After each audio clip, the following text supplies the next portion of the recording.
You are tuned in to a Fireside chat with Zany Mystic. Join us now on another exciting metaphysical journey.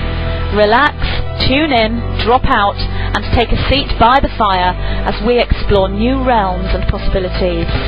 This is Magenta Pixie.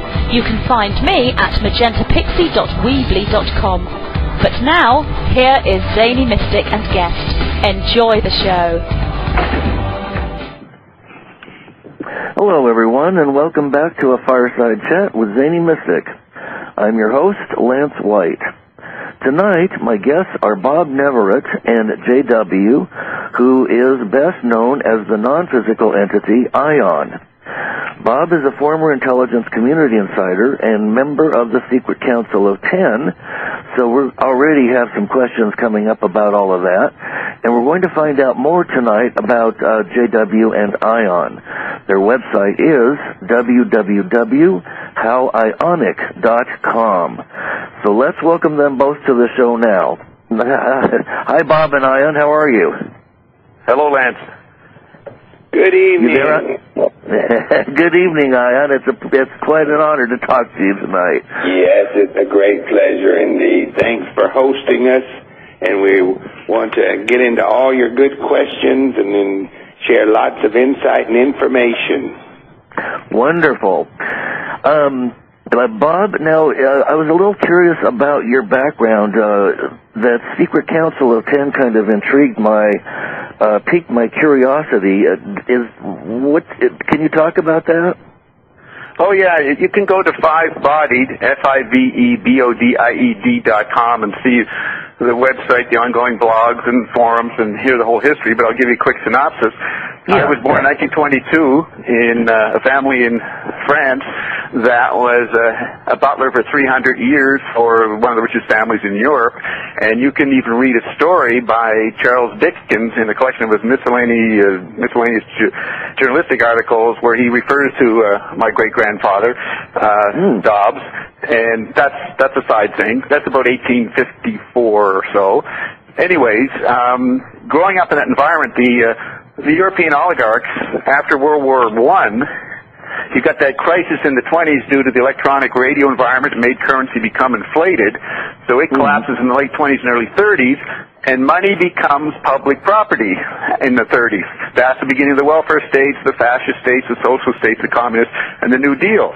And therefore the private ownership of money was weakened and vulnerable. So the intelligence agencies that the oligarchs in Europe used up through World War II and then were really effective. Remember, the main image of World War II is the collapse of the Austro-Hungarian Empire, which was a figurehead for the city of London and that historical interlinked money system known as the oligarchy, or the fondi, F-O-N-D-I, an Italian word for trust. So after World War II, there was really no real structure to support the intelligence agencies that had been around the oligarchies, so they formed their own network based on their historical power, and all they did was monitor, and they had the telecommunications to do it, monitor what was happening as, quote, the world government around the United Nations and the American Empire got solidified. And so, because it was such a smaller circle, my father was brought in as a butler for his employer and boss. He was brought in to do intelligence work in the 20s and 30s, and you can read my diaries all about that, and which are on the site. But the point is, I was brought in at the end of World War II at the Battle of the Bulge. Look at that movie, Inglourious Bastards. By yes, that was quite a entertaining film.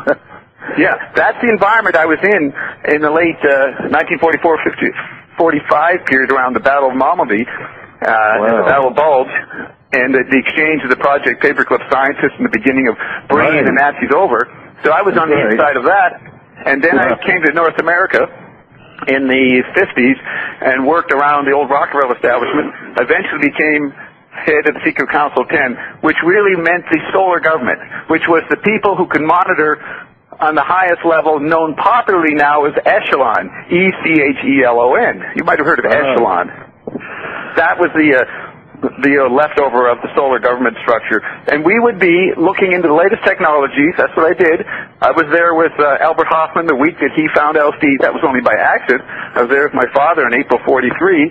In retrospect, we found out that was the week he had the famous bicycle ride. But those kind of things we would be on top of, because we had to see what technologies would allow us to get back into maybe a stronger position. Interesting. Now, who's running the show today? Have things changed dramatically since then? Is there some kind of power structure shake-up at all that's going on?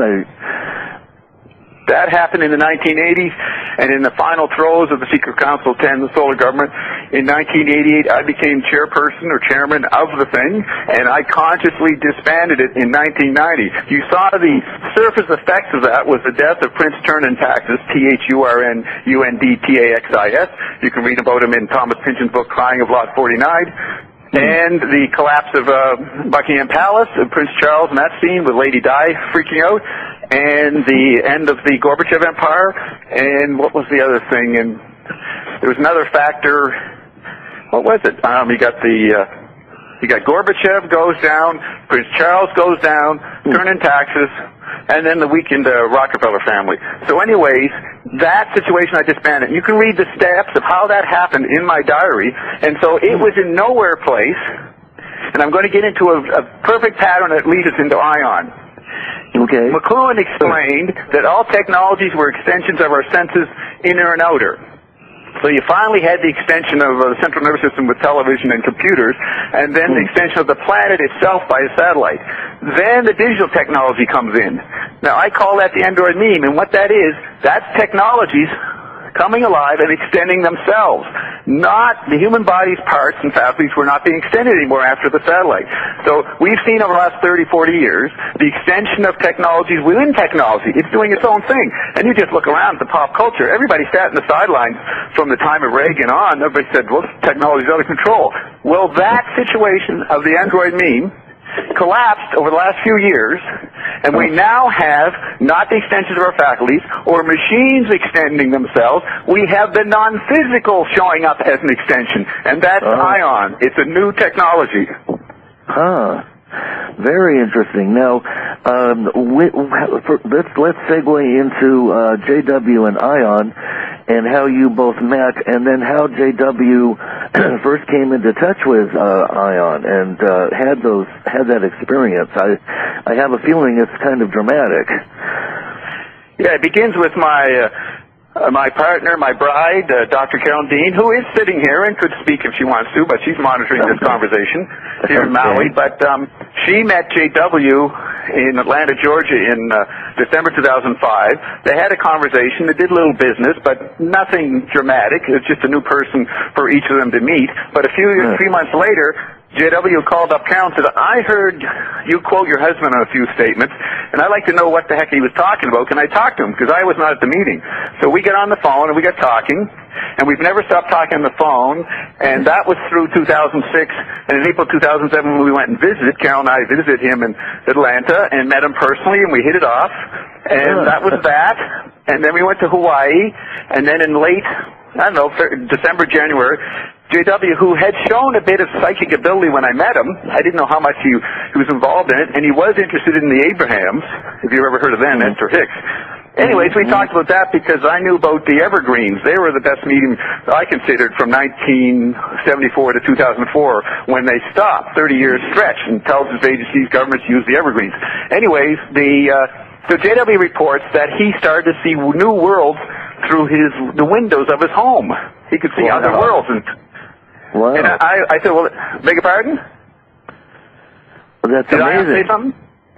Okay, no, wait, I thought I had said, okay. Anyways, he started seeing worlds or something, and he reported, and I said, okay, sure, yeah, whatever I wasn't doing it, seeing it, and he was reporting it, but I'm not a judgmental person. I've been around psychic stuff for decades, so we enjoyed JW's stories. But then in February, he said, I'm seeing dead people in my home. I say, what do they look like? He said, well, that leather chair that you sat in the main room there's a guy sitting there, and he looks like a dapper gentleman from the 1940s or something. He's dressed like that period. And I said, can you talk to him? He said, yes, if I address him, you'll talk to me. And he said, there's a bunch of other people. He described a few others. And I said, okay. So personally, I probably said to Cal, boy, Jade, I was really freaking out, man. What happened to him?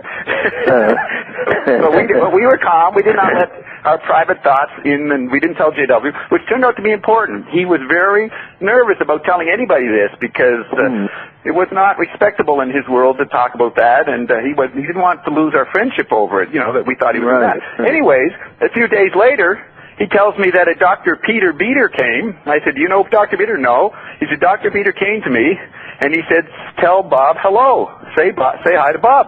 And I go, wow, Dr. Beater, my friend, died in 1987.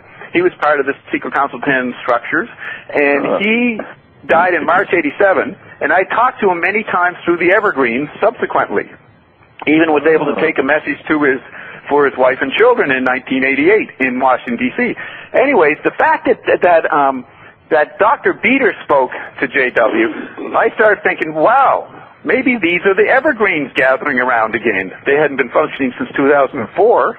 Late 2004. So I had this absurd notion that the Evergreens were coming back. Don't know why I thought that, but who knows.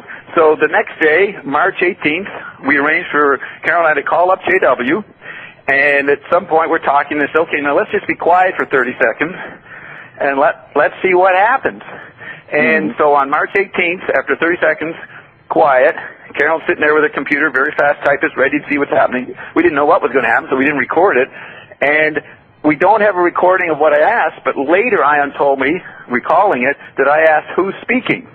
So apparently I said that, and Ion gave an opening statement which basically went, this is about the process of experience between you, Carolyn, and JW as relates to the psychic work you discussed last night, which would be March 17th. Well, we hadn't talked to this voice, so it must have been talking to us, it must have been referring to us talking about the Evergreens, the night before, whatever. And so then Carolyn typed the voice talking to me for 2 hours, and with the Evergreens, since I could talk to Marcia McLuhan and everybody, Frank Zappa published those interviews, the thing is that was my standard. If this is a good psychic, then I'm going to be able to talk to dead people. And I asked if McLuhan was there. He immediately said something, or the voice said immediately something about his daughter who I work with, Mary, and it was very personal, and no one could know it. I knew it, and I go, holy cow, this is McClone. How else could anybody know? And he knew to say that so that I know it was him. And so I was impressed with that. So we talked for 2 hours about, Carol transcribed it, and then when we finished, I don't even know how we ended. I have to go back and look at the transcript. But anyways, we ended, and then JW came back into consciousness, and he says, the first thing he says is, let's do that again. And I said, why? He says, it felt like a constant orgasm. Oh my goodness. Yeah. Well, that sounds like fun. Great fun. And so now we've done over 2,600 hours in just over a year. Wow. What is the bulk of some of the information that Ion is bringing through, and why is he showing up at this time? I think that... Well, Ion, do you want me to give my puny opinion, or should you answer that? Oh, you can start, and then we'll clean up on aisle 5 if it becomes required. Okay, it's pretty remarkable. You can go to howionic.com and click on the About Ion section, and if your computer is relatively healthy, you will hear Ion discuss its main message, which was recorded on March 24th in one of our long 11-hour sessions with Ion after our radio show. And on that, he describes the emptying of the guff and the consequences of that. The guff is, from Hebrew religion, a term that refers to where souls go. And so it's, quote, heaven, or where you go when you transition. So the guff is going to get so filled up by a major mass exodus, whatever that means, that major mass exodus, it'll get so filled up that it'll spill back into this world, and we will be, by default, immortal. And those that understand this process don't have to go to the guff. They can stay here, live in the physical forever, be conscious of this process, and welcome all those that come back by default. Wow. Wow. Is this in any way connected to the many prophecies and 2012 timelines that we hear so much about today? Yes, as a matter of fact, I've had a lot of time to talk. I'm pretty articulate in discussing ion because I've had time through many hours to refine what the heck ion means and what the heck I mean and match our terms and get it going. And